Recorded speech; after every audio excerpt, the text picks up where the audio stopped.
Hello, and welcome back to Sovereign Citizens 101.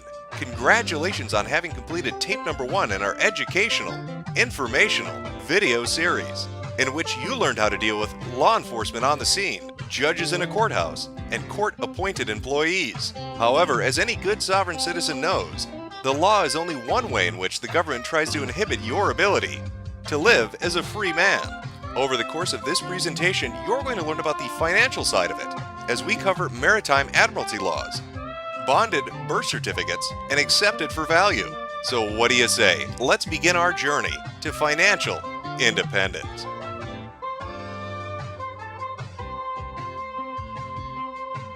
All ships are named after females. Ships give birth at the dock. Your mom gave birth at the dock.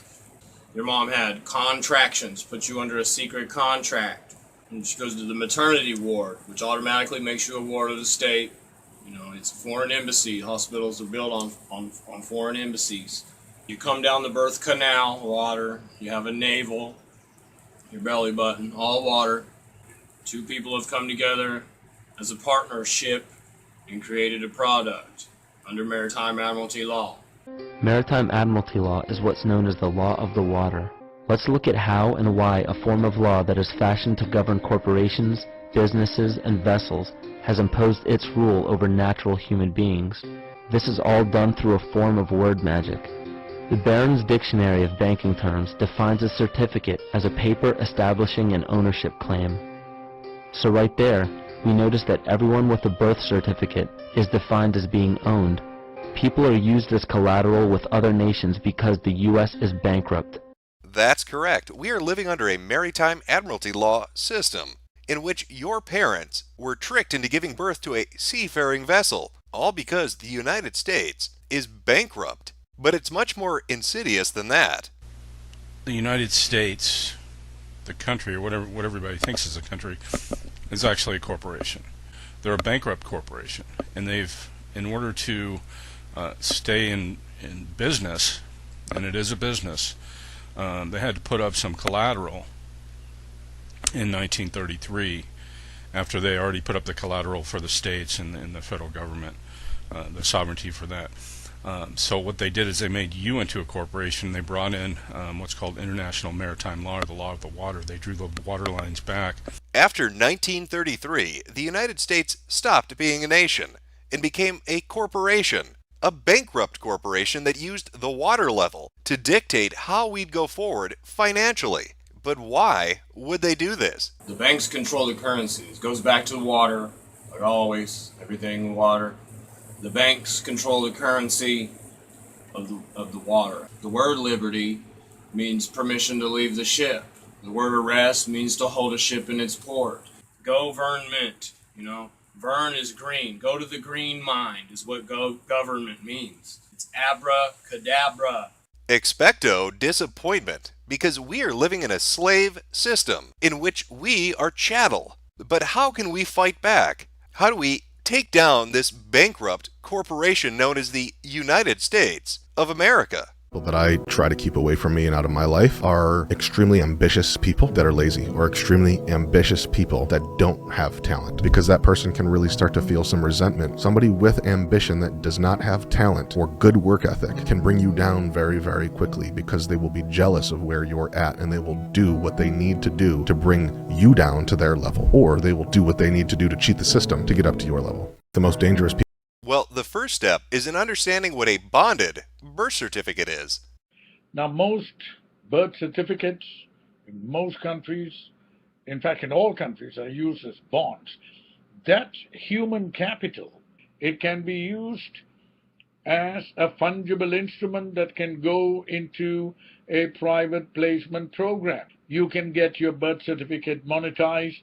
You do not have to be a wage earner and do your 40 hours a week slavery routine.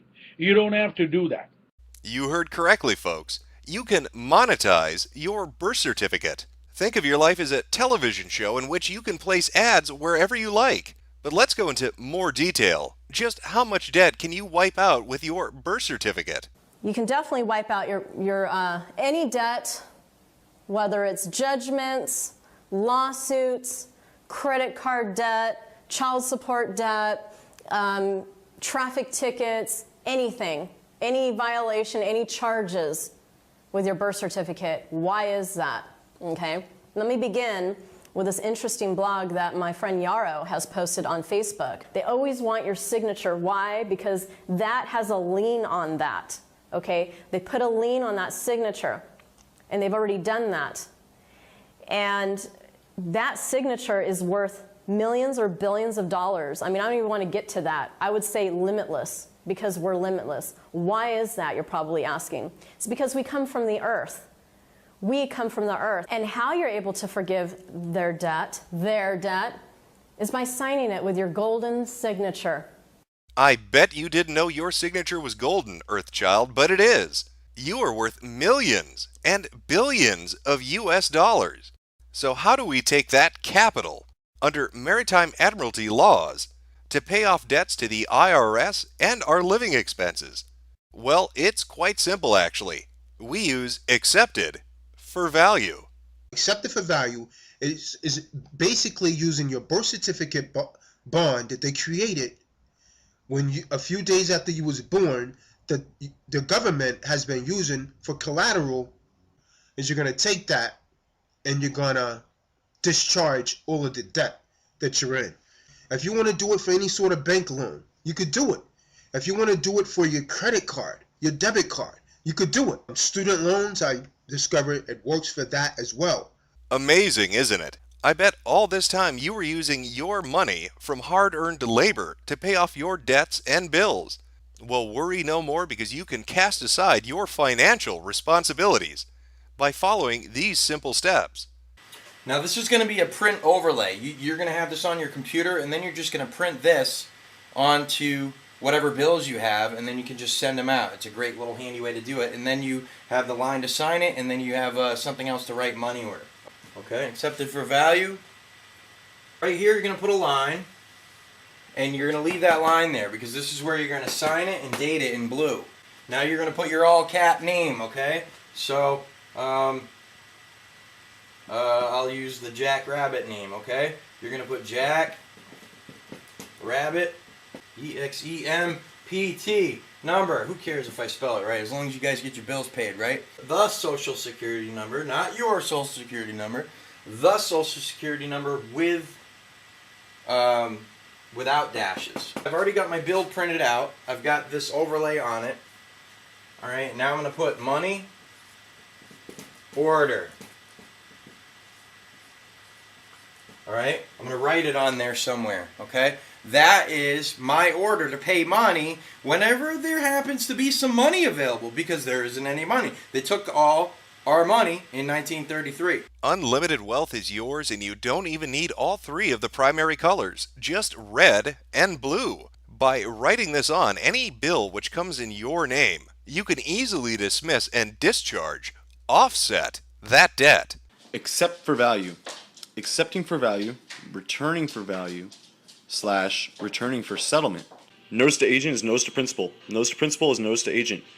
Notice of tender for set off. If for any reason you do not understand any of these statements or warnings, it is incumbent upon you to summon a superior officer, special prosecutor, federal judge, or any other competent legal counsel who will immediately explain to you the significance of this presentment as per your duties, obligations, and respect to this private and public securities instrument. Service by any other manner will be deemed defective on its face. Executed by King, this 20th day of March 2012. This is my will. Let it be said. Let it be done.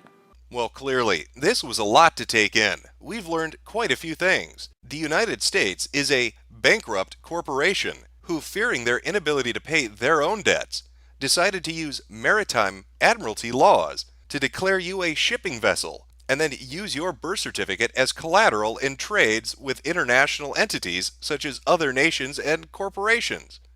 But by understanding this, you can use your own bonded birth certificate to pay off any and all of your debts by simply writing on any envelope or bill that comes to your house, accepted for value. By understanding each of these things on this list, you can take back control of your life, you can implement word magic, and you can be financially independent. This officer is dead. Why? Very simply, he wasn't prepared. There is no white people. It doesn't even make sense There's only humanity in different vibrations of brown. Everything in nature is green and brown. Different shades of brown. When you go to the beach, what color is the beach? Brown. Brown. Tan brown. You see? So all of humanity is brown. Different shades of brown depending on the melanin vibrating in the MSH, the melano-stimulating hormone that they have in the body. You can lose your brown. It's called vertigo. You can lose melanin and become less brown. Or you can gain melanin and become more brown. Part 2. Solar is a former member of the cult Carbonation, led by Nature Boy, aka Eligio Bishop. Here's some of the ideology that he held within his cult. I'm a real human. See, my kids, when I see my son, this is how I treat my son. We naked together. My son started being ashamed of his body. And I seen it happen. I didn't want that to happen. They made him ashamed of his body. They showed him that he was naked. I did not want him to know he was naked. I said, son, look here. I didn't even want him to be in a world where he knew he was naked. I wanted my son to be so pure that he never knew he was naked.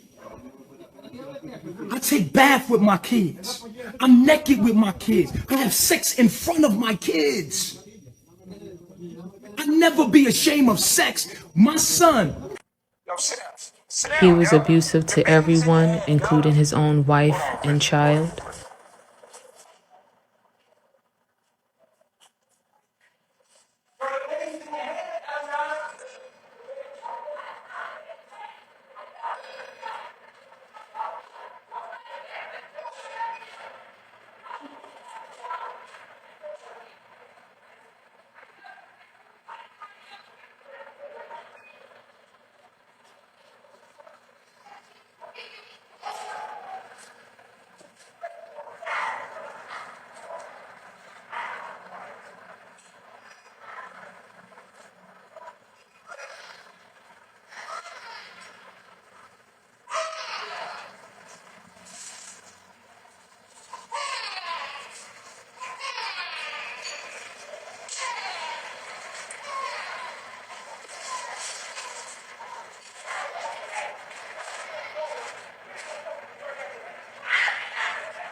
think I should keep this rolling? Stupid ass. Like, I get why Solar is she married to feels how Zoka. They were forced to get married. They were pregnant, but she was forced to drink and to jump off of cliffs and waterfalls. She was also forced to call her baby a demon. Here's a little bit of her story. She would hit the pen here and there. But she had got to a point where she was, I guess she started, she started feeling like I'm about to take my baby. So she stopped hitting the pen. And she stopped drinking. And this is why she didn't want to drink that night. She decided not to drink that night. The night that we had shots, she didn't want to drink. She sat back and she was like, oh, this won't be fun to watch. Y'all fucked up. Okay? Leo comes upstairs and says, all of y'all take the shots. She still don't grab a cup, though, because she don't think he's talking to her. He was like, you too, Zoka? And then, he manipulated her because she really didn't want to, yo. Like, she wanted to fucking cry. Like, she didn't want to take them shots. But he manipulated her and saying, you don't trust me? Why the fuck you here if you don't trust me? Just going in on her. Made her feel bad. Manipulated the shit out of her. Made her take 6 fucking shots. After the police were called over and over for wellness checks and different types of abuse, Nature Boy was arrested in Atlanta. Some members escaped, others did. Solar and Jaguar then started to hang out. You weak because your mind is weak. You messed up in your life because your mind is messed up. It's all in your mind.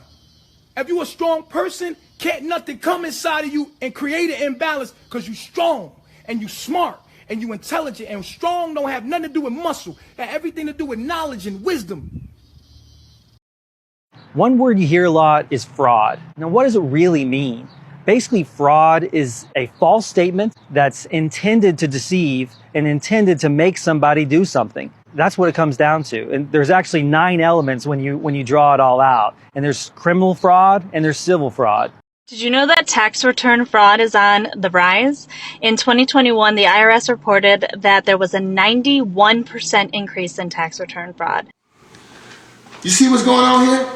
These people are writing all these publications and talking about all these great things, but what in the hell does that have to do with us taking responsibility for our securities and filing a proper tax return to receive our interest back?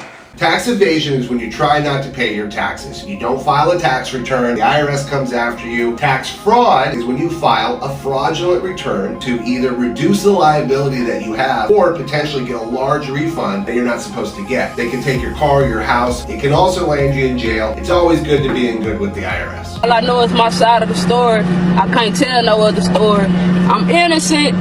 And Mama, I love you. P.O.P. all the time. Right, these all good pimps for baby for life. Now of themselves, they become like the narcissist. So there's a transference of spirits going on. So the narcissist becomes lively and more like them, and the person gets dead inside because they're connected to a dead being. They're connected to a soulless being. This is way more than just a mental disorder. This is spiritual warfare of epic proportions. So that sounds like a very self-centered ass person. Have you ran into anyone like that before? Yes. So that's how I came to learn about all of this, Floyd. That's how I came to know about narcissist abuse, was from personal experience. It wasn't something that I just read in a book. I experienced this. I was married to a sociopath. Oh, wow, interesting. How long were you in this abuse? So I was married to the sociopath for 2 years. 2 years too long. 2 years too long. 2 years too long. So it felt in what I call narc years. If you're married to a narcissist or with a narcissist, 2 years can seem like 20 years. For therapy with them, but the Most High can do anything but fail, right? So that's one thing. But what people like to do is say, well, he can change anybody, but God is in the business. His children are people that want to be changed. Yes. Those that seek him. Absolutely. That seek him.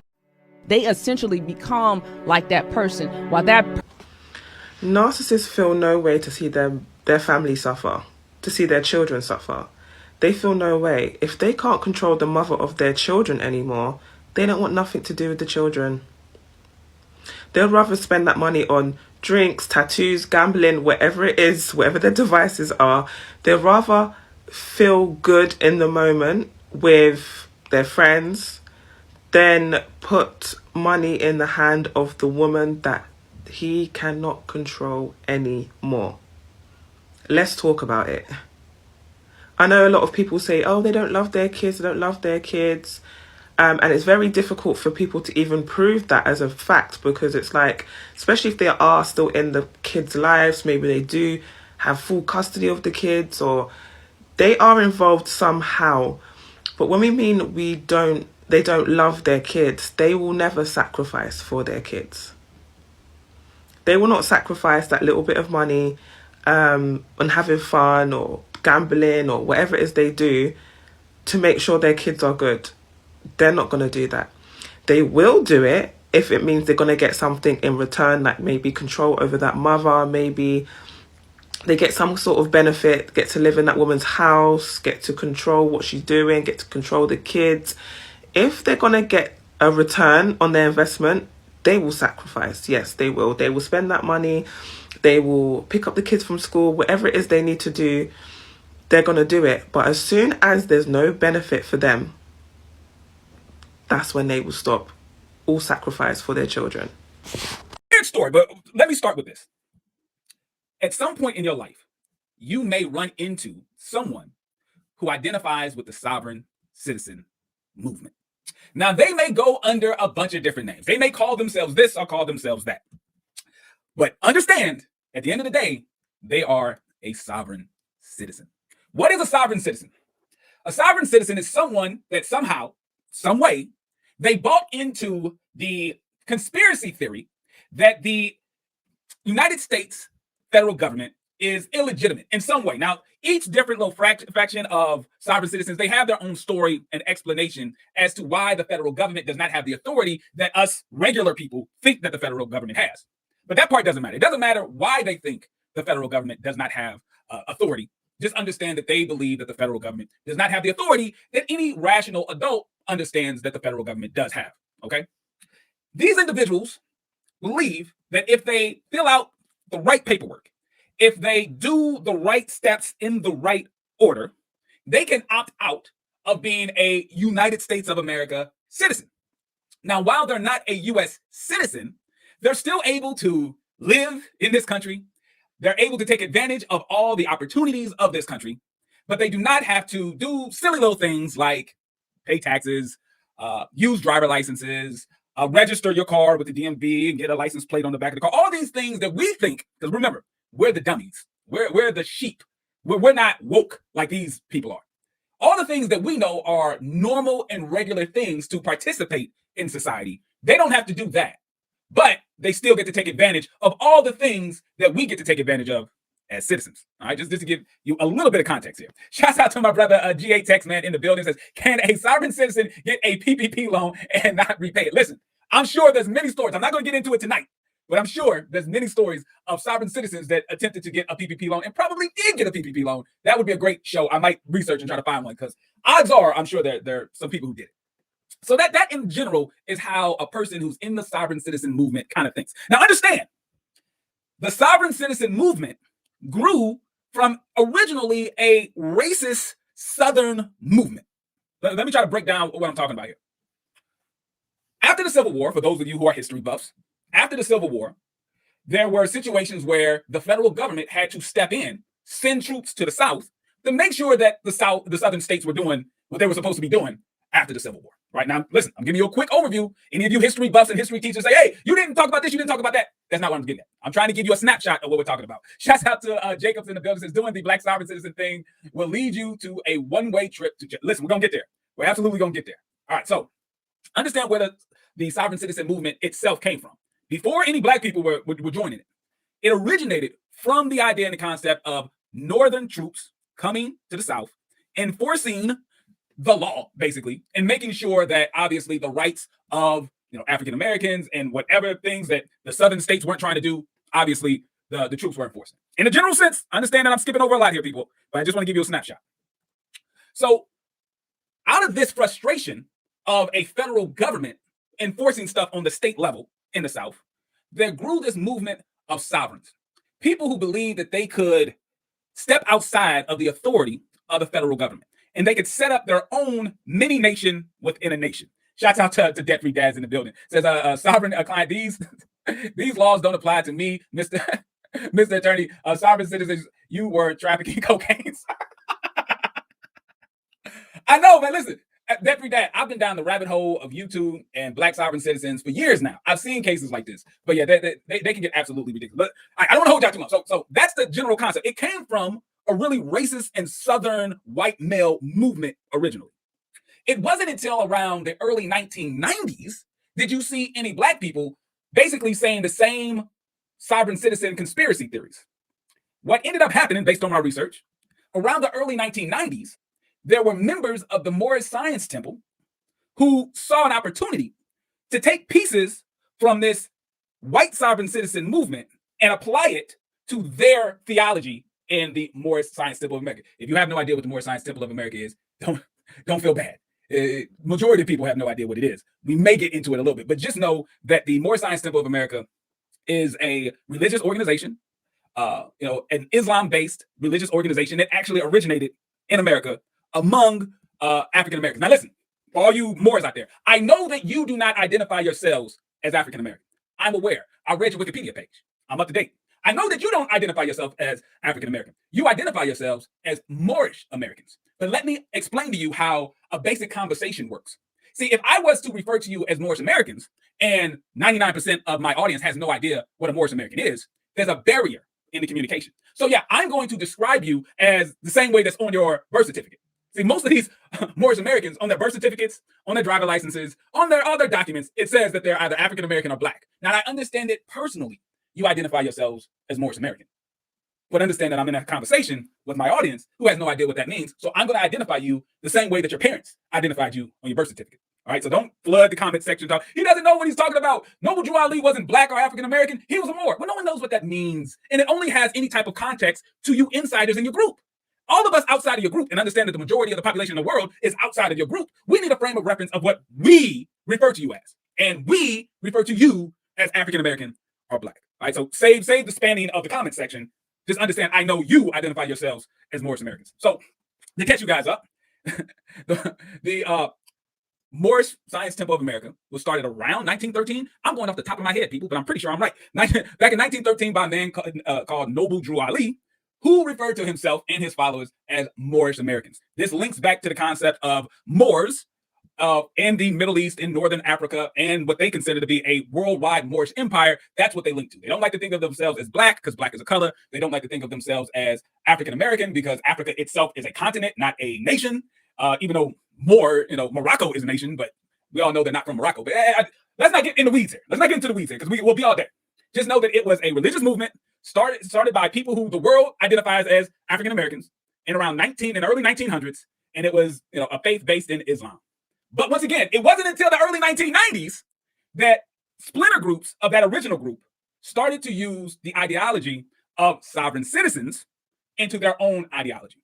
All right. And within that ideology, they consider themselves outside the authority of the federal government.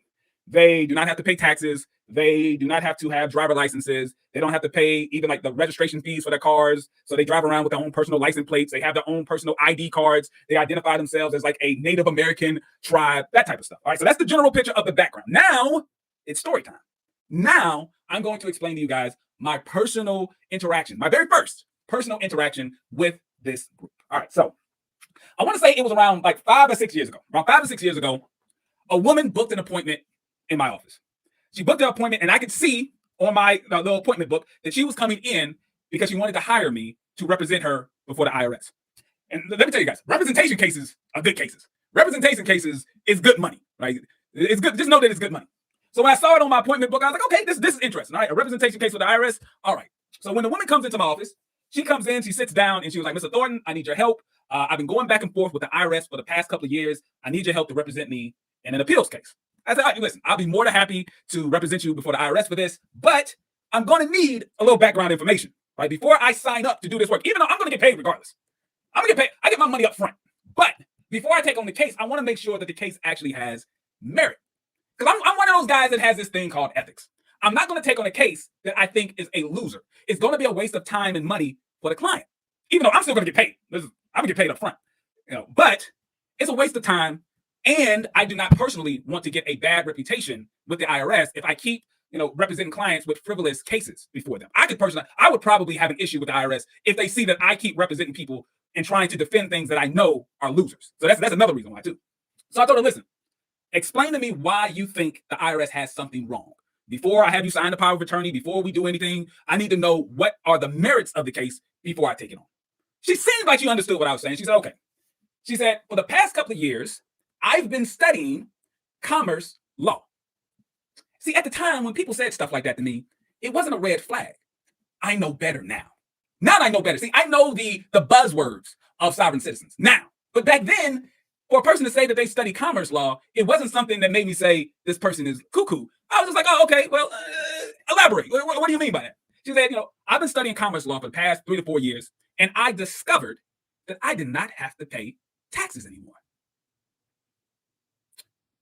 If you could see the look on my face, I mean, I was stunned by what she was saying. But I didn't want to stop her just yet, because now I'm intrigued. This might be a good story. So I said, hold on, you've been studying commerce law, and you discovered that you no longer have to pay taxes. Did I get that right? She was like, yeah. What school have you been going to? Did you go to the business school? Did you go to law school? Like, where are you studying commerce law where they're teaching you that you no longer have to pay taxes? She said, I've been studying, this is what she told me at the time, I've been studying Moorish science. Remember, at the time, I didn't know what this was. I didn't know what it was. So I was like, you've been studying what? I've been studying Moorish science. She was like, you don't know what Moorish science is?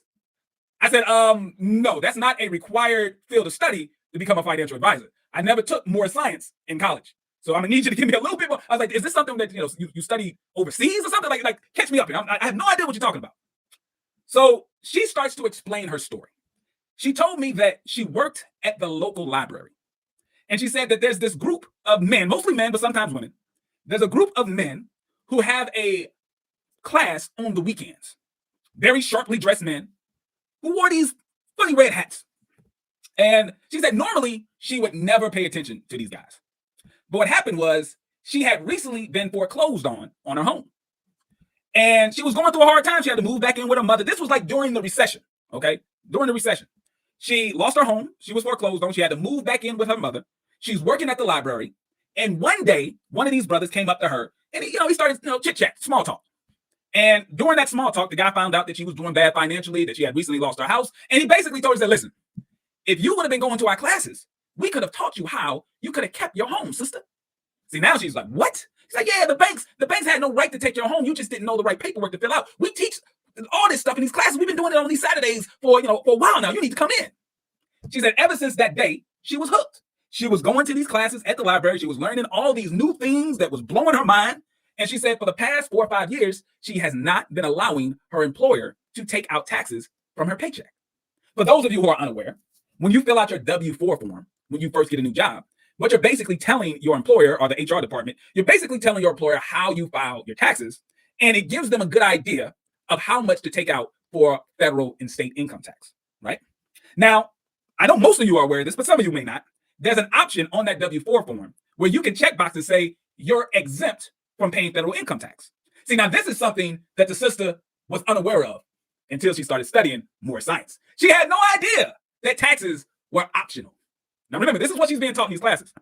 When she saw that this form literally gave you an option to opt out of paying federal income tax, she knew everything that these brothers were teaching was right.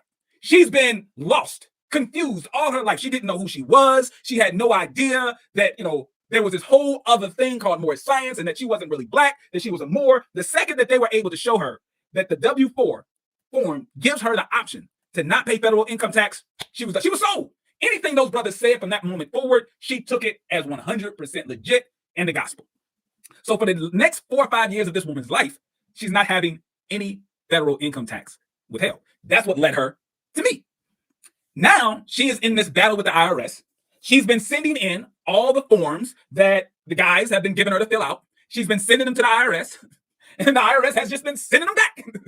Right? Every form she fill out and explain why she doesn't have to pay taxes. She sent them a copy of her Moorish national ID. She sent them a copy of her what they call it? She proclaimed her nationality. Like she had this whole it was like a fancy looking piece of paper. Like it looked like a very fancy piece of paper, but it was basically her proclamation that she was no longer to be considered black or African American. She was a Moorish national now. And she gave all that. She even put her thumbprint in red ink at like a 90-degree angle on the page. She sent all this stuff in. All this stuff she sent in. She said she is no longer dealing with any corporate contracts with her straw man. I was like, straw man? What is this? Is this the Wizard of Oz? What is a straw man? I knew none of this stuff at this time, people. I was so confused. She was like, yeah, all you have to do is, what happens is when you're born, the government makes a straw man in your name with your social security number. All the things, all your debts, taxes and all that, that's on the straw man. When you proclaim your nationality, you no longer have to deal with any of that debt. The debt dies with the straw man. You got to cancel all your corporate contracts. At this point, I had a headache. At this point, I'm telling you guys, I couldn't take anymore. This was the point where I was like, okay, well, I got a couple of things to explain to you. Point number one, I will not be taking on your case. All right, I'm sorry. I will not be taking on your case. That's point number one. Point number two, I'm not going to refund you the your consultation fee either. Don't think that because I'm not taking on your case, you're going to get this hour for free, right? So just know that. One, I'm not taking on your case. Two, you're not getting the refund of the consultation fee, okay? Three, sit back for a second. Let me explain some things to you. Now, if you want to believe me, you can, but I feel compelled to explain some stuff to her. I was like, listen, everything you just said has been absolute gibberish. Every single thing that you cited from the Moore Science Temple concerning opting out of corporate contracts, not paying taxes, every single word has been incorrect. Let me explain to you what that W-4 is and why they give you an option to opt out of having federal income tax withheld. In the United States of America, we have what's referred to as a progressive tax, meaning the more money you make, the more you pay in taxes. And because we have certain tax credits for low-income people, because we have certain exemptions when you have a larger family, at that time we had exemptions. For those of you who know, who are on the inside of this whole tax thing, back in those days, you got a certain dollar amount. I want to say it was around like $4,000 or something like that. per person on your tax return that will reduce your overall taxable income. We don't have that anymore since 2018. But back then, that was the case. So I was explaining to her, because you have 3 or 4 kids, and because you don't make a whole lot of money, technically, there is a situation where you can mark on your W-4 that you don't want any federal income tax withheld. Not because you're technically exempt from the tax itself. It's because at the end of the year, you never really owe taxes, and you always get a refund. So what the IRS is doing, they're giving you an opportunity to keep that money throughout the year because you're already low income. Keep the money throughout the year so that you can actually pay for your needs rather than the IRS hold on to it just to give it back to you. So no, the average person does not have the ability to mark exempt. You do owe these taxes. And your best option is to probably go the route of a tax settlement. Now, I'll be more than happy to represent you before the IRS to try to settle this debt. But as far as representing you in appeals to say that you don't owe this money, that I will not do. No. Well, needless to say, the lady got up, wasn't too happy, and I never heard from her again in my life. But that is how I got introduced to this whole Black sovereign citizen Moorish national movement. Now, tonight, why am I doing this show tonight? It's because I saw an advertisement for basically the same classes that this lady was taking. Just now it's all online, right? Now all these classes that she was taking at the library, you can now take these classes online. So I'm gonna share with you guys a video. Then after the video and after we go through everything, I'm gonna start taking on calls. Okay, so let me load up this video real quick, just to explain a little background. But police have just to give you guys a little background on who these Moorish nationals are and the classes that I found online. Shouts out to Sick Lid. Thank you so much for the super chat. These knuckleheads send mail through the post office every day with no postage because they claim that they are exempt. Most of it gets trashed. Yes, this is the nonsense that these people deal with. This is the nonsense that these people are peddling. All right, but I want to show you guys this video because I think it's important because, listen, regardless of what the Biden administration is saying, right, regardless of what they're saying, we're in a recession. And most likely, based on all indicators, it's going to get worse before it gets better. And whenever we do get in a situation where the economy is doing bad, that means people are doing bad. And what's going to happen is classes like the ones I'm about to show you, they're going to become more popular. Why? Because just like the lady I was talking about in that story, see, she never would have even entertained this Moorish national BS if she hadn't lost her home. See, it wasn't until she was doing bad financially did this Moorish national stuff become appealing to her. And because I'm aware that people are doing bad right now, and if the economy gets worse, that means even more people are going to be doing bad. That means these Moorish nationals are going to have a greater pool of people to sign up for this BS. All right, so let me show you guys this video, give you an idea of what I'm talking about. Claim to follow Moorish science. It comes from a Black religious group that's been around for nearly a century. Most of its members obey the law, but not everyone. Chip Reed looks at how some use their religion to justify the crime. This 35,000 square foot mansion in an exclusive corner of Bethesda, Maryland, has 12 bedrooms, 17 bathrooms, and trees planted by President Clinton and Vice President Gore. On the market for nearly $6 million, it's not exactly a steal. So imagine real estate agent Jordan Fainberg's surprise when he learned someone had moved into the vacant property. The owner calls me again and says, the neighbor called their people inside the house, claiming they own the house. And I'm like, what? Lamont Butler, a.k.a. Lamont Maurice L., claimed the mansion for himself. He even provided documents issued by the so-called Moorish National Republic to back it up. It's a burglary in the pure sense. Across the country, Butler and many other self-styled Moorish nationals have laid claim to property and status they say is lawfully theirs because their ancestors were here first. In Memphis, Tennessee, Tabitha Gentry staked a claim on this $3 million foreclosed home using heavy chains. Charged with trespassing, burglary, and theft, Gentry, who prefers the name Abka Ray Bey, says as a citizen of the Moorish American National Republic, that land is her land. And this man was arrested by police in Fayetteville, North Carolina, for interfering with a stolen car investigation. But his wife claims the arrest was illegal because he is a member of the Moorish nation. This one, listen. This woman said he has diplomatic immunity. This is how delusional these people are. They really believe in this fantasy world that they play in on Saturdays, right? On Saturdays during their little meetings and whatnot, they play dress up and they have, listen, I don't care what your faith is. It doesn't matter to me. Listen, I don't care. Do whatever you want.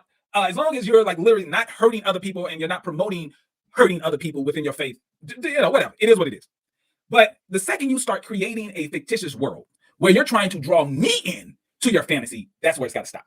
That's where it stops. You can play all you want in your fantasy world, do all you want. The second you try to pull me into your fantasy, I'm going to have an issue. This woman believes that her husband has diplomatic immunity, basically saying that he can do anything he wants. And these police officers have no right to arrest him. And as you saw, these people are squatting in homes, taking over homes. Why? because in their fantasy world, they have claim to the land. All right, y'all think I'm playing? This is what we're dealing with.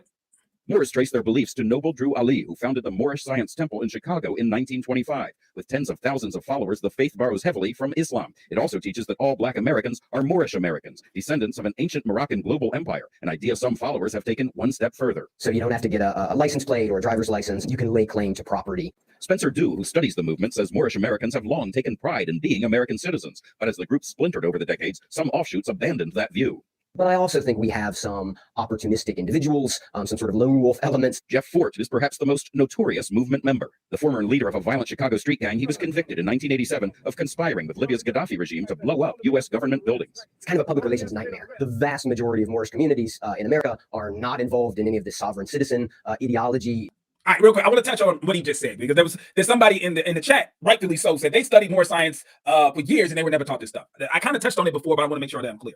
The original group of Moorish Americans that started back in like 1913, they didn't believe in any of this crap. Remember, it didn't start until like the 1990s that they start using some of this sovereign citizen stuff. So the original group of Moorish nationals did not believe in this stuff. And still to this day, a majority of people who would identify themselves as Moorish, not Moorish nationals, but members of the Moorish Science Temple of America, who follow what Noble Drew Ali taught back in 1913, they don't believe in any of this stuff. These are all splinter groups. These are all little side groups that kind of believe in this, but they also believe in sovereign citizen stuff, and they kind of put it together. So as this guy right here was saying, a majority of them don't believe this stuff, okay? But the thing is, they're not as loud and visible as the ones who do believe this stuff. So they're getting a bad reputation based on all these people who are driving without driver's licenses and getting pulled over and their car windows smashed out. I may show some of those videos. People are getting their cars towed away. People are squatting in homes, even though they're a smaller number than the people who don't believe that stuff.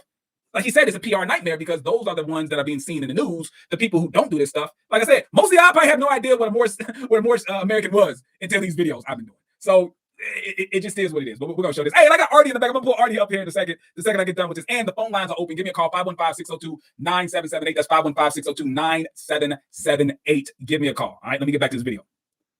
Not involved in fraudulent behavior, not involved in criminal acts. As for Butler, he eventually abandoned the Bethesda mansion, but he still faces charges of burglary, theft, and fraud. He's currently out on bond. You know, everybody likes to look at a big, beautiful house, but usually you call a realtor to unlock the door for you. For CBS This Morning, Chip Reed, Washington. All right, real quick, and I want to bring Artie up for this one, so give me a second while I set this up. All right, the video that you're about to watch right now, I want you to, I got to prep you for this to explain what you're going to watch. You are about to watch a video of a Moorish sovereign citizen getting pulled over by the police. I'm going to need you guys to listen to the nonsense that he is spitting. All right, just listen. Like, imagine you getting pulled over and you say the things that this idiot says to the police officer. The only saving grace this man has is that he has a wife that does not believe in this BS. If it was not for his wife, this whole thing could have went left. All right, whole thing would have been horrible. Thank God this man has a wife that isn't as delusional as he is. But let me bring Artie up here. Let me get you here. What's going on, Artie? Hey, what's going on, JT? Before we let me put this on pause. I'm not sure if I'm on pause tonight. All right, Artie, please explain to the people who you are. Some people don't know. You've been on the channel a few times. Well, thank you very much, man. I'm Marty of Marty's Corporate Fiction. I am an attorney out of New York, New Jersey. I run my YouTube channel that primarily deals with sovereign citizens, First Amendment auditors, and other pseudo-legal arguments that people try to employ. I tend to go very hard and deep into like the arguments that they make, not just simply reacting to broken windows and traffic stop. All right, Artie, I think there's a little static in your mic. You might want to check that real quick. There's a little static in your mic. But what we're going to do, we're going to watch this ridiculous traffic stop. And I just want the people to see and witness this craziness. All right, just watch what is going on. This is ridiculous. You get there. I need you to give me your badge number. I'm recording for my protection. Where's your body camera? I don't have a body camera. Okay. I need your badge number. 3420. I need your name. I need your bond claim number. Okay. License registration. I will identify myself. Okay. I need you to identify yourself first. Officer Kincaid, badge number 3420. Bond claim number, please. License registration insurance, please. Bond claim number. Excuse me, can you give him your license, registration, and insurance? We have our child in the car. I'm not doing it. Okay. Don't make this any more difficult than it needs. And we're right outside of our home. We live right there. License registration insurance. Don't do it with my kid in the car. I'm not doing this. You can stand up for yourself another time. I'm not getting killed with my kid in the car. I'm getting killed? Yeah, right. You stupid. You black. Give up the ID, the registration, whatever. I actually don't have ID on this. Well, you do, or you go to jail. If there's going to be any more problems, I'm going to request. He's letting you know that your light's out, so say thank you. You can do all of that. Identify yourself, and he gave you the badge number. You got to get bond claim number. What the fuck is a bond? He probably don't even know what a bond claim number is. You know what a bond? They're binded. I got to pause it right here. There's still a little something there, Artie. I don't know what it is. I don't know if there's a fan or something, but there's still. I just turned it off. It's still going? You still here? There's something. Yeah, there's something in the back. I apologize. I didn't turn off the fan. But explain what this guy's talking about when he says that he wants the officer's bond claim number. What is he talking about? So part of sovereign citizen ideology involves the idea that every single officer, public servant, as you would, has some sort of own personal insurance, insurance bond, as it were. That if anybody were to feel that this public servant violated their rights, they can go after that bond or insurance to sue them for damages or something to that effect. Now, cities and municipalities obviously do have insurance for situations like this, but not at an individual official level, though. Right. So basically, what I'm getting is that this particular person, they're asking for the insurance policy number because he's going to make a claim on the insurance policy to get paid for the fact that this guy's pulling them over. Exactly. Okay. All right. Let's see how this actually ends up. All the cops are bonded. Okay, check your attitude.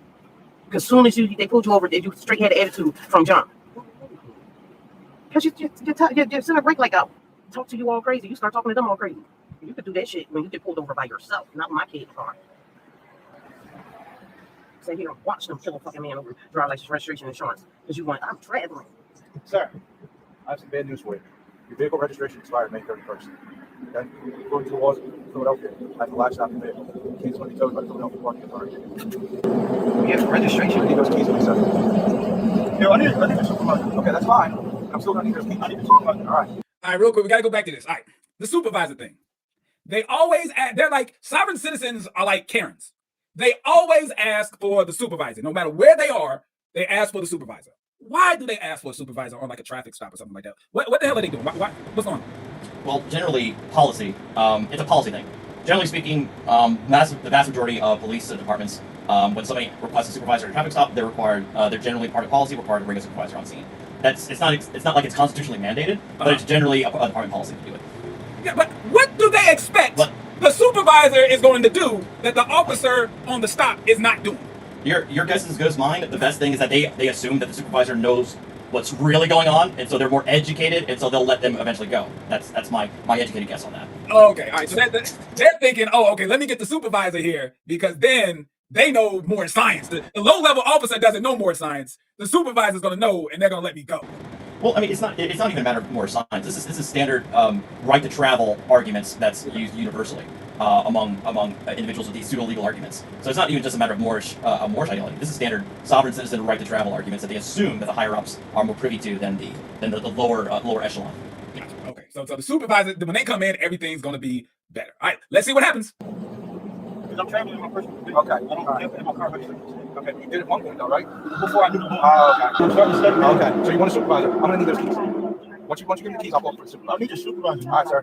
It's not gonna end well. I'm gonna let you know that right now. I can't take my car. I can take your car. I have to take your car. Registered to the state. It is registered to the state. I want to yo, man. You can't take my car, sir. Look at my sovereign citizen husband, a Moor. Would he want to be a Moorish citizen? He have a right to travel. He ain't got to re-register his car. And it only costs $70? When you're making this YouTube shit talking about you cannot register your car. Here come the tow truck to impound that shit. Talking about you ain't got to register your car. You have a right to travel and all of this crazy shit. And you ain't got to pay bills or do nothing like that. Look, they impounded his shit. Thanks a lot, honey. We can't make it to our daughter's doctor's appointments. You can't go to work. You can't do shit because you trying to be a more citizen. And look, the cops is impounding your shit. So first the car, next thing it'll be the house, and your credit score drop. Thanks a lot, more citizens. You fucked up my life. Do you have assets that you need? Oh, Lord. And that's it. That's normally how it works. A person who starts out, obviously they're in a situation where maybe they're doing a little bad financially or whatnot. They hear this Moorish national sovereign citizen stuff and they think that is actually going to make their lives better. But normally they end up in a worse financial situation after following all this Moorish national stuff.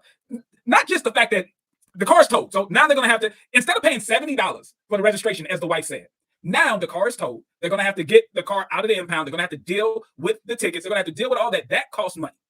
But not just the fact that dealing with the legal system because you're a Moorish national or sovereign citizen, that costs money. Here's the part that kills me, Artie. To learn this stuff costs money. It's not free to learn this stuff. Well, just to correct you, that's what she said. The $70, she said that's what he paid for the packet. That he paid $70 for this packet. But as a result, they're now going to pay $200, $300, $400 that comes with all the tickets that he got, the towing fees, and everything that goes in. And so oftentimes that's what happens is where it's like, oh, you know, I don't have to pay, you know, the $60 or $70 for the registration renewal. I don't got to pay this for insurance. I got to pay this for the license renewal. I could just pay $70 and call it a day. Well, shit, sign me up. Right. And then this is what happens. And then this is what happens. Right. So yeah. But you're right. But people in the chat are right. The $70 actually is kind of a steal. Most of these packets cost a lot more. Oh yeah. Than this. So we're about to get into that because I'm about to explain where this whole show came from. Why I'm doing this show today. All right. So as you know, pocket watchers out there, you guys always send me stuff. Thank you. Please continue to send me stuff because I don't have time to find all of this stuff online. So continue to tag me in posts, continue to DM me stuff, continue to email me stuff because that's great material for the show. So what I'm about to show and what we're about to watch is the video that inspired this show. So a pocket watcher sent me this video, and it is an advertisement for how you too can become a Black sovereign citizen. They have their own online academy. So here we go. Here is the commercial for how you can become a Black sovereign citizen. Since you fucked up my life. Do you have assets that you need to secure? Are you looking to get a better understanding of the law to protect your rights or learn how to create generational wealth? Whatever your needs be, we're here to help. At I Self Law and Master, our goal is to uplift, heal, and empower our community. Whether you're looking to learn about constitutional law, status correction, or sovereignty. That right there. The second I saw that, I knew what was going on. Now, Artie, I'm going to say this. Wherever they went, I'm pretty sure they went on Fiverr to get this commercial made. Good job. Good job. Whoever they paid to edit and do this commercial, good job. Because this looks somewhat legitimate if you don't know the buzzwords of a sovereign citizen. It looks legitimate. It looks like a good commercial. But the second I saw constitutional law, status correction, status correction and sovereignty, I knew what was going on. So most people know what constitutional law is. But Artie, can you speak on what the hell is status correction? I don't know if I can agree with you because all I saw was classic B-roll footage that you get out of somebody who you hired off of Fiverr, where they use Adobe stock video footage. But setting aside that, so status correction is not, again, that's not exclusive to Moorish Americans. It's also part of the general sovereign citizen movement. Status correction usually entails that if you file certain paperwork, whatever it may be, again, changes from guru to guru. You file X, Y, and Z paperwork and file it with your county clerk's office, your recorder's office, your local superior court, saying that I am no longer a U.S. citizen. I am, in fact, a Moorish American national, a non-citizen national, an American national, again, whatever it may be. And therefore, I am no longer subject to these code statutes and whatever laws that all you other, sheeple have to adhere to. I am special. That's basically what status correction is intended to, is trying to convey. Is that they're just simply trying to say, I'm very special. I don't have to follow the laws that everybody else has to follow. And that's basically the same thing as the sovereignty, though, too. I mean, that's the essence of what they mean by sovereignty. So status correction and sovereignty is really the same thing for what we're talking about. Yeah. All right, so we got some callers here. We're going to start taking some callers. But before we take callers, I decided to go to the website of this online academy. So let's take a look at what it costs to join this particular academy. All right, this is what it's going to cost you. So here we go. Here's the website of I Self Law Am Master. I'm pretty sure that's an acronym for Islam, right? Oh my God, I just now saw that. Oh my God. Oh. Right? I mean, it's just an acronym for Islam. But okay, that was clever. I'll give you some points on that one. All right, so here's Nationality 101. Nationality 101. You can, nationality and proclamations. Here's one. A do-it-yourself nationality declaration package and papers, $150. There is another DIY nationality declaration package, but this is a bundle. Bundle part 1, 2, and 3, $225. And then here is the very famous ID card. Here's the ID card. This is the card that you're going to hand over to a police officer moments before that police officer breaks your car window and drags you out of the car. Here's the ID, and the ID can cost anywhere between $70 and $135. And if you can't see it, I may zoom in. There's a part on the card that says tax exempt. Now, I'm going to take on the part of this tax exempt real quick because I'm very familiar of how this works. All right, guys, give me a call, 515-602-9778, 515-602-9778. Now, okay, tax exempt. What do they mean by tax exempt? All right. Now, as Artie was explaining, these people believe that they are outside of the authority of the federal government. One of the perks, based on their belief, one of the perks of being outside of the federal government, you do not have to pay federal income tax, right? So with this ID card, they're stamping on here, tax exempt. Now, some of you may ask the question, well, that could never work. You can't walk into a store and show this ID and not pay like sales tax on what you have at Walmart or Best Buy or any store.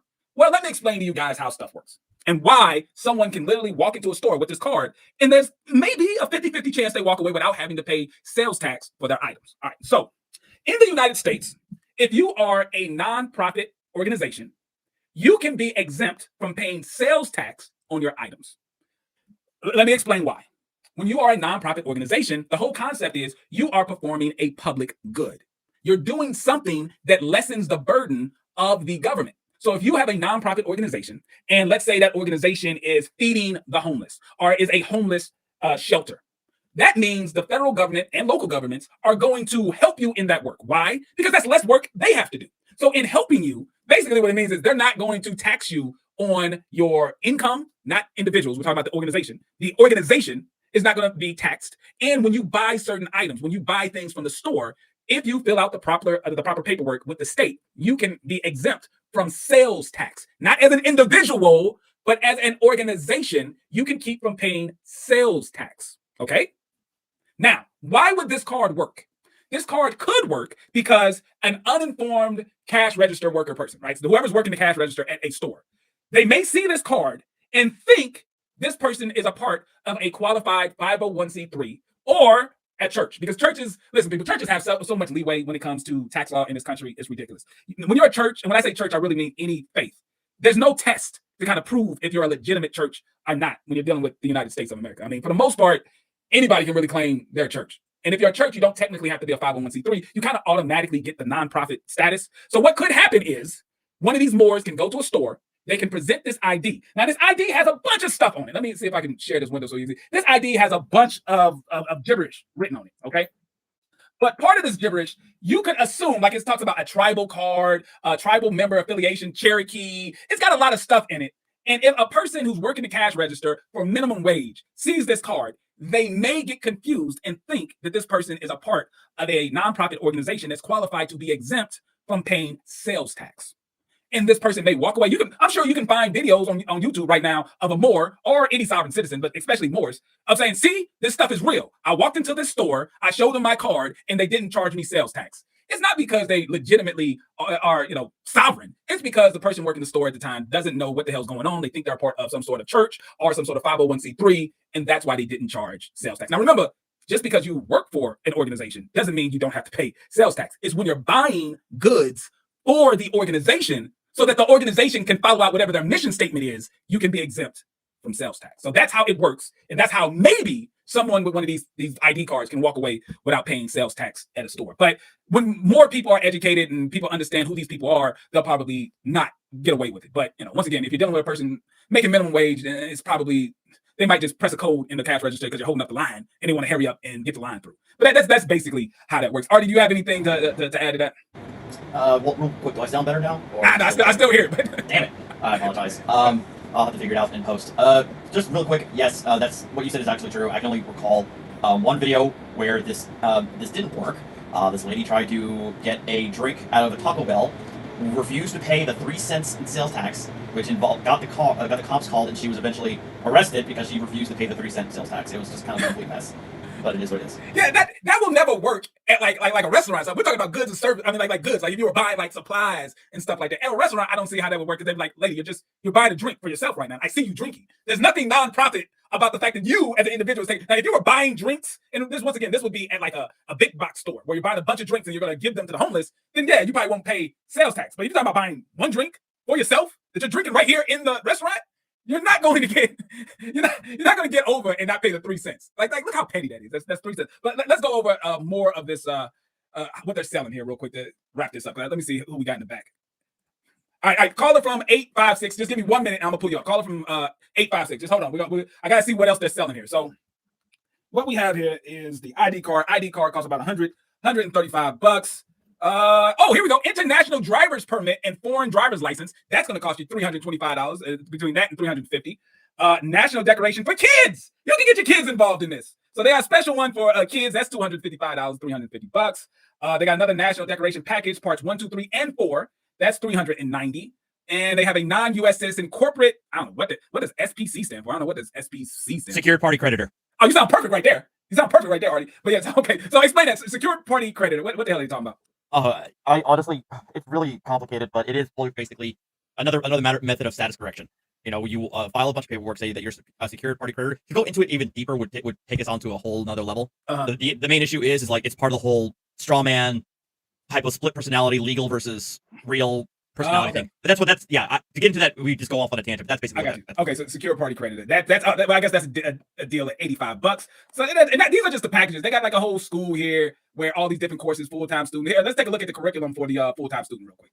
And then I'm gonna put a caller up. I gotta see the curriculum. Let's see. Orientation, obviously. Whoever they're getting, listen, this looks legit. Look at that. That looks legit. That looks good. New member orientation. Whatever fiber, whoever in India that put this together for them, it looks legit. it looks legit. They got new member orientation. Let me see. They got estate planning. See, this is right up my alley. This is right up my alley. Estate planning. They got trust law, IRS documents, and efficiently setting up trust and tax exemptions. Listen, people. The professor's name is Brother Truth. Well, listen, with a name like Brother Truth, you gotta believe him. In this lesson, Brother Truth breaks down the importance of estate planning, authenticating your security instruments, power of attorney, and correcting your ethnicity. You know, who am I to judge? Yeah, and man, listen, the part that I hate is the tax exemption stuff. Listen, individuals are never tax exempt. It's the organizations. Organizations can be tax exempt, not individuals. They got consumer law. What else they got here? Enforcing your rights, how to sue for consumer violations. Basically, when you owe money to someone legitimately, then you learn this stuff and you try to act as if it wasn't you, it was your straw man who owed the debt. All this BS. But I saw A for V, accepted for value. I saw okay. Business enterprising 101. Yeah, sure. Power of the LLC. Yeah. This is a bunch of create a business to run all your personal, all your personal stuff through. So this is the type of stuff I guess you learn with the Moorish nationals, and you pay a lot of money for this stuff, and then you do the stuff, and then you end up just paying a lot of money because you have to deal with the legitimate legal system, and that costs money, right? I mean, I've seen case after case after case of people just losing their lives over this silliness, and by the time they get out from underneath it, I mean, the kids are in like foster care. You know, they have to start from ground zero. All this stuff just because they think they found a way out of this mess. But you know, it is what it is. Let me see. I'm gonna bring this call in. Caller from 856. Caller from 856 area code. You're live on the air. Make sure you are listening to me directly through your phone, whatever device you're listening to us on. Please turn that down and put it on mute. Can you hear me? I hear you there. Caller from 856. All right, I'm gonna put you on hold. I can't hear that for too much long. I'm gonna put you on hold. All right, I'm gonna put you on. All right, so Artie, from your experience, has any of these sovereign citizen court cases and stuff, have they ever actually won in the court where their argument actually won on the merits? Not on the merits. The closest that I've ever seen is this individual, this guru called Rod Class. He actually made it all the way to the Supreme Court. However, the court only ruled that that even if you pled guilty, right, pled guilty to a crime, you still have the ability to challenge the constitutionality of that crime, even if you pled guilty to it. I believe that was essentially a holding of the court. So then they held that, they remanded, so it allowed him to challenge it, and he lost on appeal, and he lost on the challenge. So that's the closest they ever got, in my opinion, to winning. Every single other challenge I've seen, and I've seen a lot of them, whether it be right to travel, tax arguments, claiming sovereignty and jurisdiction, right to travel, everything, they've lost, hands down. Yeah, I mean, it's a loser's game at the end of the day. The only way that I can imagine someone really getting wrapped up into this is because it does give you a sense of community, right? I mean, from what I've seen, these are people who, it's somewhat of a tight-knit community because there's not a lot of them, right? So if you want to be around people who believe in the stuff that you believe, you're going to be hanging around these guys like all the time. You know, you're going to be traveling together, eating together, hanging out together. And what I also notice is it gives them a sense of superiority, in a sense, right? You know something that the whole world doesn't know. You have a special status that regular people do not have, and you have the ability to do stuff that other people can't do. And it gives people who normally in the regular world, I hate to put it like this, but they kind of haven't achieved a lot. That's the best way I can say it. In the regular world, they didn't achieve a lot, but in this world, they give themselves the greatest titles. They're Grand Cheek Governor of the National Republic Province of New York. Like, they give themselves these huge titles that in the regular world they just John. They're John in the regular world. I think somebody brought this argument up, and I think you can give me feedback on it. And I think I thought that this was a bit of a compelling argument as to why a lot of African Americans fall into this Moorish American stuff. And the way, if I recall how he characterized it, is that African Americans are disproportionately economically disadvantaged, and they, unlike many other Americans in this country, their sole background, their sole lineage, they can only tie themselves to is slavery. They have no means of being able to determine where they came from before they were brought over from the slave trade, right? And so for many Black Americans, it's kind of shit. You're the descendants of slaves. Compare this to what Moorish Americans say, that no, you're not slaves. You're actually royalty. You're nobility. You're a class above everybody else, as a matter of fact. And they've been suppressing this from you. They've been hiding this from you. And I think he made the argument that's a very enticing thought. right? Yeah. Instead of being a part of this a group that was subservient to a greater whole, you're actually above them, as a matter of fact. And I think that might tie into how people can get enticed by this. It's a compelling story for someone to tell you, listen, no, you're not really, descendants of slaves. You're a descendant of this super group of people who really ruled the world, and your royalty, and you have, authority and power. It's a compelling story. But what it comes down to is they're tapping into a victimhood mentality that a lot of people have. And when you can tell, like, no, you're not, disadvantaged, or you're not achieving the way that you want to achieve based on your own personal work and what you do. It's because there's this grand conspiracy that's keeping you down. But if you learn this and join our group, you exempt yourself from the conspiracy, and you can achieve like you should have been from day one. So yeah, I can see how that could be compelling. But once again, all you got to do is look at the group. You can see these people are in no way, shape, or form excelling in any way in life. Like, they meet in like libraries or little shacks that they're squatting in. Like, there's nothing about them that would be financially attractive to the average person. But the story sounds good. But we got a whole lot of callers here now. So I'm gonna try 856 one more time, but then I'm gonna go to the next one, which is 516. Then we got 202. So we got a few callers, but I'm gonna try that first one more time. You're live on the air. Caller from 856. Can you hear me? 3, 2. All right, call back. Call back. All right, caller from 516. Make sure you are talking to us directly through the phone. Whatever device you're listening to us on, turn it down, put it on mute, because you can hear us straight through the phone. So caller from 516 area code. You're live on the air with Pocket Watcher with JT. Can you hear me? Hey, it's Pocket Watcher. Can you hear me? Yeah, just make sure you speak directly into the phone. You sound like you're a little far away. Talk straight into the phone. All right. Sorry, I have a. Give me 1 second. All right, can you hear me better now? Yeah, it's a little better. What's going on? All right, I love the topic. This is something I love having a conversation about with my stepfather. That's just like you said, victimhood is ripe in our community. Right. Like, I'm just really like on a normal basis. If your life is going great, you will never even think about joining an organization like this. Oh yeah, never. Yeah. Yeah, they catch you in your weak house, yeah. And then you lose. Yeah. Sorry, you were saying? No, I just said they catch you in your weak moments, because normally, if everything's going good in your life, this type of conspiracy theory stuff, you would never even pay attention to it. Yeah, and I love how like a lot of other organizations are like this whole organization is the epitome of what did you call it? Affinity fraud. Oh, they hooked onto a culture. Yep. And they went, hey, you're black, we're religious, you're religious. If you're Islam, congratulations, you're part of this now. Right. Yeah. They're like opening up this grand door to this world, this fantasy world of everything you ever dreamed of, you can achieve if you just join us. If you join us, there's no limits to what you can do and what you can achieve. But understand, you're getting this pitch from a person that is most likely in poverty. Like, visually, you can just look at this person and you can tell that they live extremely close to, if not deeply under, the poverty line. But the pitch that they're giving you is you can achieve the greatest things of wealth in this world. But you're looking at a person that's most likely at or below the poverty line. And their techniques and practices aren't even that different from other organizations. I had a friend who he couldn't get a date for the life of his, so he spent a whole lot of money going from dating guru to dating guru. Right. And then I finally spoke to him. I was like, "Oh, so how's that going for you?" He's like, "Well, man, I got a restraining order, I got a couple of stuff, and I lost some money." And I was like, "Well, what happened? Didn't you get the best?" He's like, "I got the best, but I guess it's because they also make it your fault. You know, always. It's because you messed up." That's exactly it. That's the hallmark of every scam, every guru, everything. It spans all facets. That's whether it be sovereign citizens, whether it be MLMs, whether it be dating or what have you. They always pin it on you. You didn't work hard enough. You didn't file the right paperwork. You didn't say the right lines. They all do that. That's so classic. Yeah, it doesn't matter what it is. It could be sovereign citizens. It could be dating coaches. It could be Forex. It could be multi-level marketing is a huge one when it comes to this. Whenever the system actually failed, even though you followed it all the way to the T, you did everything they told you to do.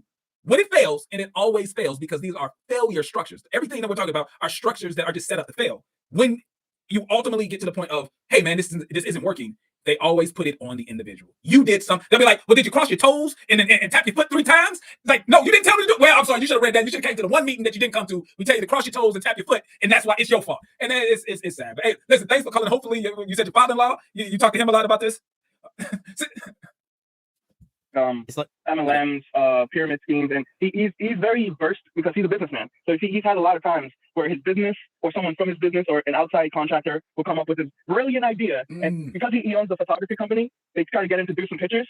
And he's like, all right, So here's my price. And they're like, listen, brother, we're trying to change the world. All right, we need you to dump down the price a little bit. And he looks them straight in the face and goes, no, that's my price. I ain't changing it. I don't know what thank God. I'm hard. I didn't get this Mercedes pretending to be what you are. It's for the exposure, man. You're paying for the exposure. Yeah, join the group. Yeah, man. Hey, listen, thanks for calling. I appreciate it, man. People need to hear this stuff, man. Thank you for calling. All right, so we got caller from 202, caller from 334, caller from 443, caller from 3. Oh my God, 3. All right, there's a lot of y'all. Listen, bear with me. We're gonna get through these calls, but let's get straight to the point. The other caller was fine. I just wanted y'all to know. Let's not be long-winded like me. This is my show. Y'all can say, JT, but you talk so much. Listen, it's my name on the show. That's why I talk so much. It's my show. But hey, let's get straight to the point. We got caller from 202, then caller from 334. So caller from 202, you're live on the air with Pocket Watching with JT. What's going on? How you doing, JT? I'm doing good, man. Thanks for calling. All right, I'm actually, I'm in the comments. I'm back. Excuse me. I'm back. I only called it just maybe to give a little perspective. Let's do it. Because at the very beginning, not to disagree, but at the very beginning, you guys mentioned that this is really isn't about the organization of the Mormon Temple of America. That these were separate individuals who had maybe got some doctrine or maybe some form of the temple or something like that, and they took what they found to be what they believed to be factual and run with that.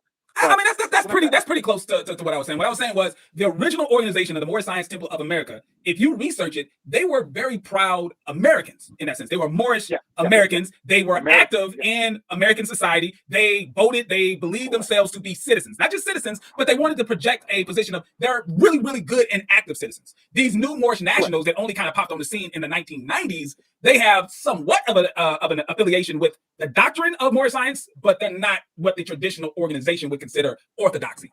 So yeah, that's my position. I think okay.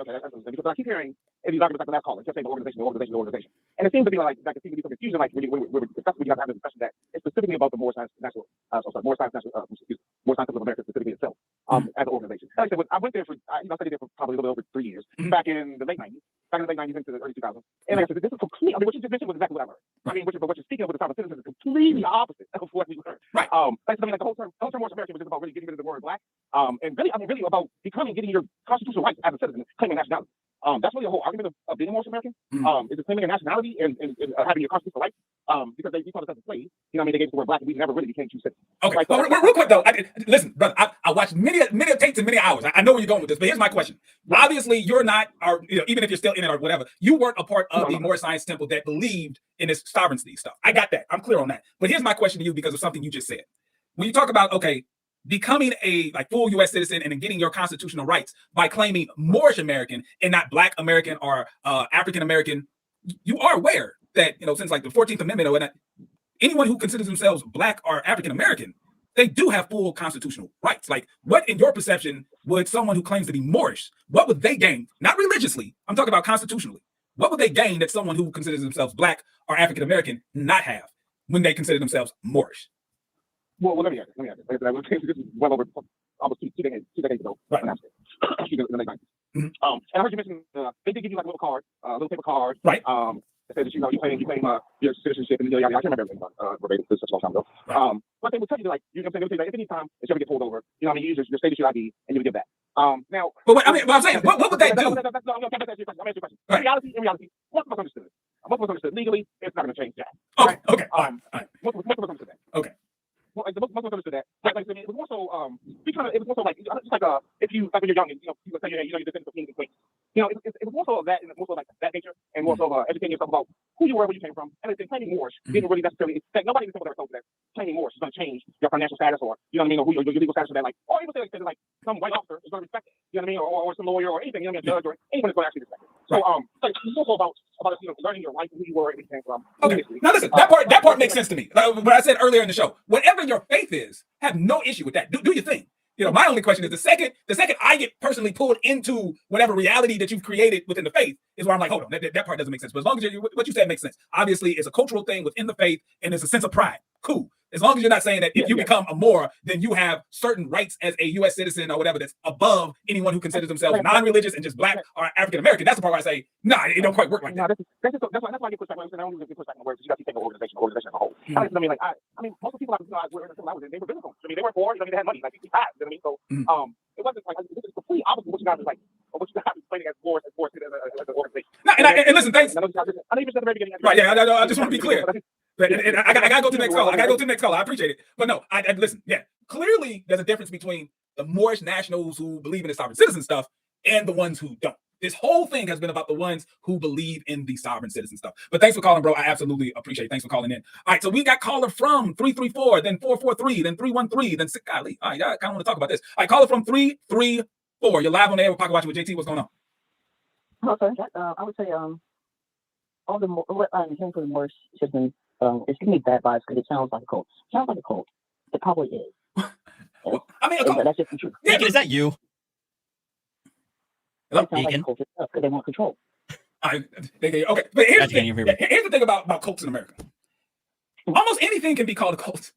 When you look up the term cult, there's multi-level marketing companies that I've seen that I was like, man, that looks like a cult. I mean, it's so loosely used in the U.S. and there's so many organizations that can fall underneath. Would that be more acceptable? If I can just call them grifters?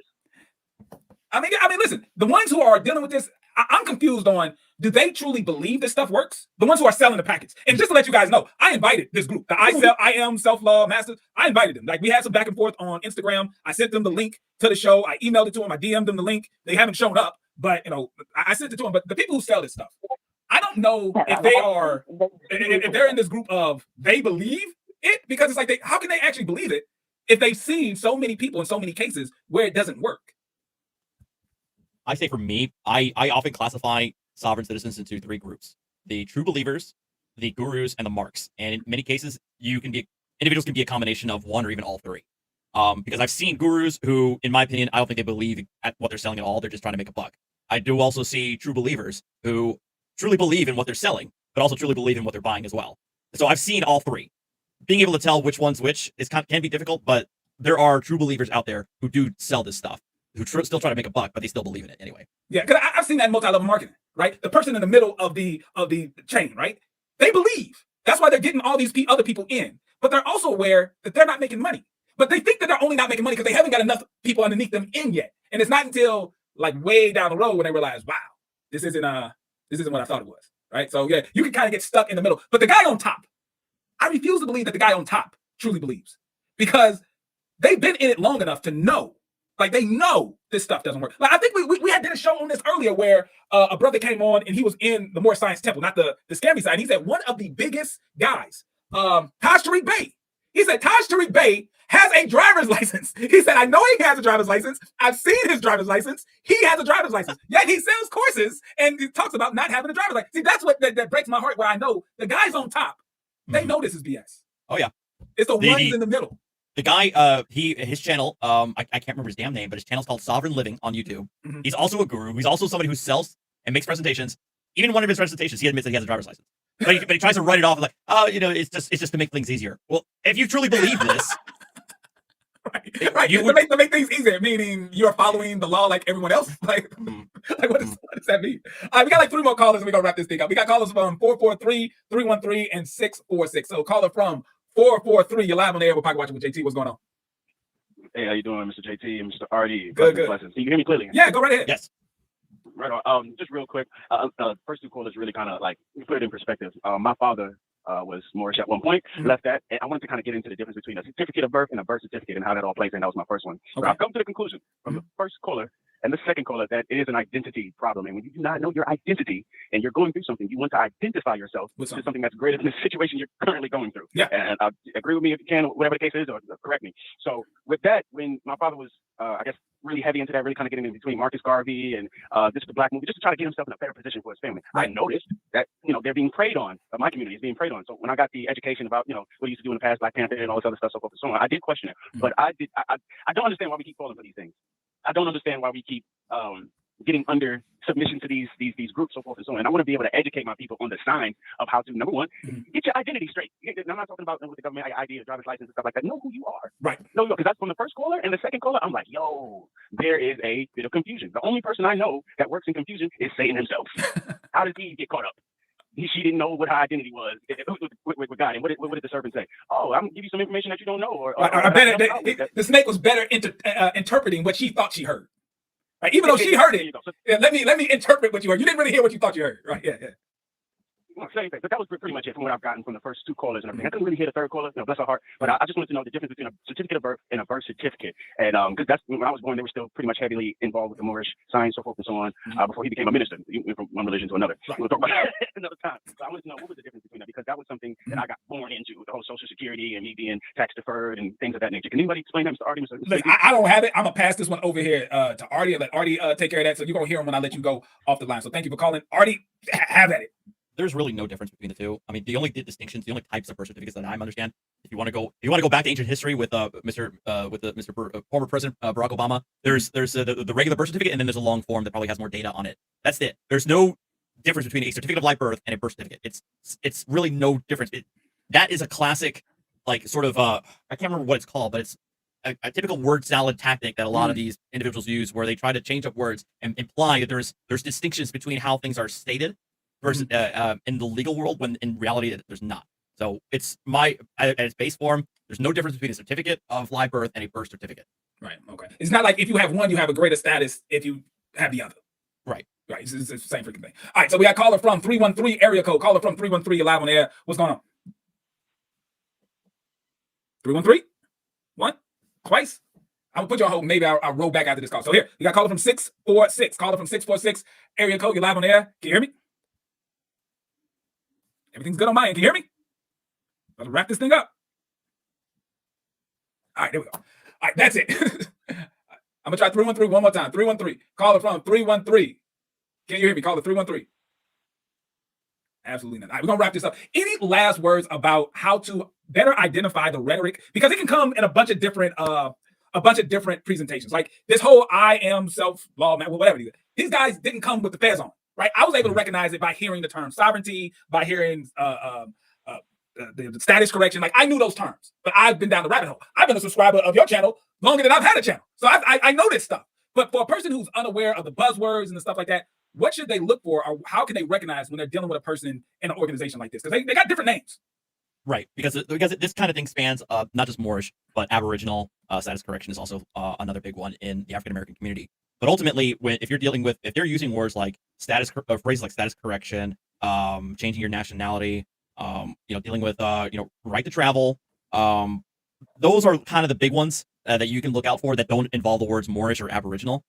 So those are the big three I would say to take a look at if you're talking anything about changing your nationality or changing your status. Secured party creditor is another one. A for V, or accepted for value, is a common scam used by a lot of these sovereign citizens. So those are the big ones, in my opinion, that you want to take a look at and want to keep a lookout for. All right, perfect. And let the people know what's going on with your channel, why they should subscribe, because I've been subscribed for some time now. Let them know. So on my channel, again, I am a licensed attorney in New York and New Jersey. I have been for about 10 years now. No, actually longer than that. 12 years. Yeah, time is flying. 12 years. My channel primarily deals with sovereign citizens, but not just simply the usual traffic stop stuff, but a lot of the court arguments being made, the briefs that are filed, essentially a lot of these legal arguments are used, whether you're African American, white, religious, non-religious, patriot, new age, crystal loving sovereign citizens. They all look at the same legal playbook. That's what makes this easy. You know what I mean? So I deal with going into the nitty gritty of that, but also not just that, but also individual gurus themselves. Like, for example, Taj Tariq Bey, Sabir Bey, David Straight, Mark Stevens, and a host of other gurus that are out there who are the biggest. Carl Lentz is another big one. The biggest sellers of legal paperwork, legal arguments, and so on. The guys who actually make their money off of this. So those I go kind of more into the deep dives into the legal arguments there. But on occasion, I'll have a blast and watch a typical window smash video and have a laugh. So listen, people, it's a guilty pleasure of mine to watch that cop break that way. Listen, I don't know what it is, but when they start talking that talk and giving them the ID and everything, and when that cop pulls out the baton and starts breaking that window and pulls them out, I don't know, it does something to me. It brings me joy. I don't know why, but people call me a hater. So listen, people, thank you so much for joining, watching. I will be back Monday. This is the reason why humanity was a mistake. And I work like a dog day and night, living off of coffee from a pot none of you want to touch. Why do men speak? Why do they breathe? Why do they have opinions? Why do they have thoughts, ideas, and dreams? It always seems to be some bullshit that affects my joy. And I can't fucking take it anymore. I can't do it anymore.